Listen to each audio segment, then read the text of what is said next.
அனைவருக்கும் வணக்கம். தெய்வீக பலன்கள் சேனல் சார்பாக தங்களை அன்புடன் வரவேற்கிறோம்.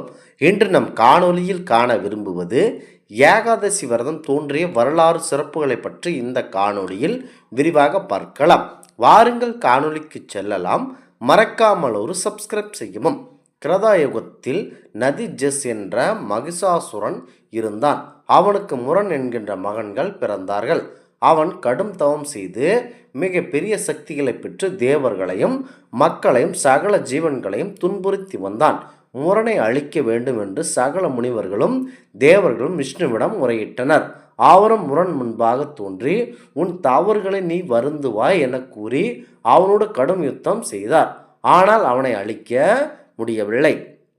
அப்போதுதான் முரணின் அழிவு ஒரு பெண்ணால் தான் ஏற்படும் என்பதை விஷ்ணு அறிந்தார். எனவே அவர் குகையில் யோக நித்திரையில் ஆழ்ந்தார். அந்த நேரத்தில் விஷ்ணுவின் உடலில் இருந்து ஒரு அழகான பெண் தோன்றினாள். அவள் முரனுடன் போரிட்டு அவனை எரித்து கொன்றார். முரனுடன் போரிட்ட விஷ்ணுவிடம் இருந்து 11ஆம் நாள் தோன்றியதால் அந்த பெண் ஏகாதசி என்று அழைக்கப்பட்டாள். அவளிடம் விஷ்ணு உனக்கு என்ன வர வேண்டுமோ கேள், அதை கேட்டு பெற்றுக்கொள் என்றார். அப்போது ஏகாதசி முரனை அழித்த இந்த தினத்தில் யார் உங்கள் பெயரை சொல்லி கொண்டு என்னை பிரார்த்திக்கிறார்களோ விரதம் இருக்கிறார்களோ அவர்களுக்கு நீங்கள் மாற்றத்தை அருள வேண்டும் என்று கேட்டுக்கொண்டால் அவ்விதமே விஷ்ணுவும் அறினார். அதனாலேயே ஏகாதசியும் அந்த நாளில் இருக்கும் விரதம் முக்கியத்துவமாக பெறப்படுகிறது. ஒரு சமயம் துர்வாச முனிவர் ஒருவர் தேசமாக சென்று கொண்டிருந்தார். துர்வாசருக்கு 1000 சீடர்கள் உண்டு. தவத்தில் சிறந்தவர். அவர் சொன்னால் அது நடக்கும். அவரிடமுள்ள ஒரே குறை கோபம்தான். கோபம் வந்தால் அது சாபமாகத்தான் வெளிவரும். அப்படிப்பட்ட துர்வாசர் அம்பரீஷ் மகாராஜாவுக்கு ஆளும் தேசத்தை அடைந்தார். அம்பரீஷ் மகாராஜா விஷ்ணுவின் மீது அதீத பக்தி கொண்டவர். அவர் தனது அரண்மனையில் தன்னுடைய சீடர்களுக்கு வந்து தங்கினார். துர்வாசர் அன்று அம்பரீஷ் மகாராஜா ஏகாதசி விரதத்தை கடைபிடித்து கொண்டிருந்தார். மறுநாள் காலை துவாதசியில் விரதத்தை பூர்த்தி செய்ய வேண்டும். ஆனால் அந்த நேரத்தில் சீடர்களுடன் நதிக்கு நீராட சென்று விட்டார். காலையில் துவாதசி என்று பாராயணத்தை முடிக்க வேண்டும். அவசரமாக அம்பரீஷ் மகாராஜாவுக்கு துர்வாசரு நம் நிதானமாக போகலாம், மகாராஜா இருந்தால் என்ன, காத்து கொண்டிருக்கட்டும், நாம் போவதற்கு முன் துவாதசி பாரணையை பூர்த்தி செய்து விடுவாரா என்ன என்ற ஆணவத்தில் இருந்தார் துர்வாசர். அப்போது விஷ்ணுவின் தீவிர பக்தரான அம்பரீஷ் மகாராஜா ஏகாதசி விரதத்தை பூர்த்தி செய்யாவிட்டால் இத்தனை ஆண்டு காலமாக கடைபிடித்து வந்த விரதத்தில் தடை ஏற்படுமோ என்ற அச்சத்தால் கலங்கினார். ஒரு கட்டத்தில் துவாதசியில் பாராயணையை முடித்து விடலாம் என்று தீர்மானித்தார். அதே நேரத்தில் உணவு உண்ணாமல் பெருமாளுக்கு சமர்ப்பித்த துளசி தீர்த்தத்தை மட்டும் உட்கொண்டார். சாப்பிடவும் இல்லை. விரதம் முடிந்து விட்டது. இந்நிலையில் வெகு தாமதமாக வந்த துர்வாசருக்கு துளசி தீர்த்தத்தை உட்கொள்ள அம்பரீஷ் மகாராஜா ஏகாதசி விரதத்தை முடித்தது தெரிய வந்தது. விருந்தினர்களுக்கு உணவளிக்காமல் நீங்கள் எப்படி சாப்பிடலாம், அதை நீங்கள் செய்திருக்க கூடாது என்று கடுமையாக கோப்பட்டார். தன் தலைமுடியில் இருந்து ஒரு முடியை எடுத்து வீசி எறிந்தார். அது மிகவும் உயரமான கருத்த உருவமுள்ள ஒரு பூதமாக மாறியது. அம்பரீஷ் மகாராஜா திகைத்தார். நமக்கு பகவான் திருவடியே கதி என்று வேறெதும் இல்லை என விஷ்ணுவின் நாமத்தை சொல்ல ஆரம்பித்தார் அம்பரீஷ்.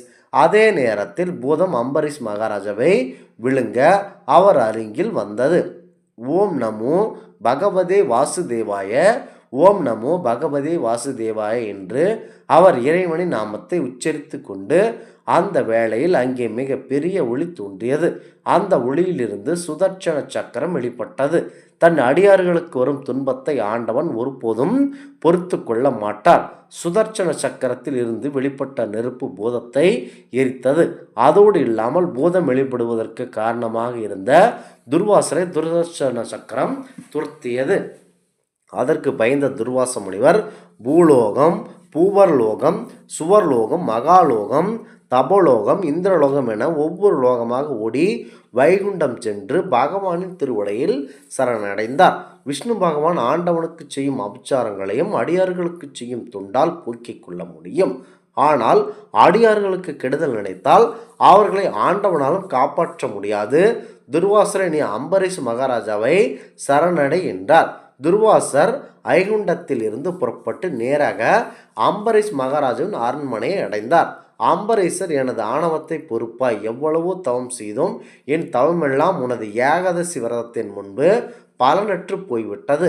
பகவான் அடிவார்களின் சக்தி என்ன என்று எனக்கு தெளிவாக புரிந்துவிட்டது.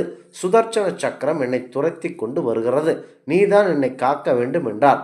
உடனே அம்பரீஷ் மகாராஜா விஷ்ணுவின் ஸ்லோகத்தை கூறி தியானம் செய்தார். உடனே சுதர்சன சக்கரம் விலகிச் சென்றது. பின்பு அம்பரீஷ மகாராஜா துர்வாச முனிவரை நல்ல முறையில் கவனித்து உணவளித்து வழி அனுப்பி வைத்தார். வைகுண்ட ஏகாதசியை கடைபிடிப்பவர்கள் அந்த விரதத்தின் போது ஓம் நமோ பகவதி வாசுதேவாய என இந்த மந்திரத்தை தன் சக்திக்கேற்ற வகையில் 28 முறை அல்லது 54 முறை அல்லது 108 முறை ஜபித்து வந்தால் நினைத்த காரியங்கள் நிறைவேறும். இந்த ஆன்மீக தகவல் உங்களுக்கு பிடித்து இருந்தால் தெய்வீக பலன்கள் சேனலை கண்டிப்பாக சப்ஸ்கிரைப் செய்து கொள்ளவும். மீண்டும் ஒரு நல்லதொரு காணொளியில் உங்களை சந்திக்கிறோம். நன்றி, வணக்கம்.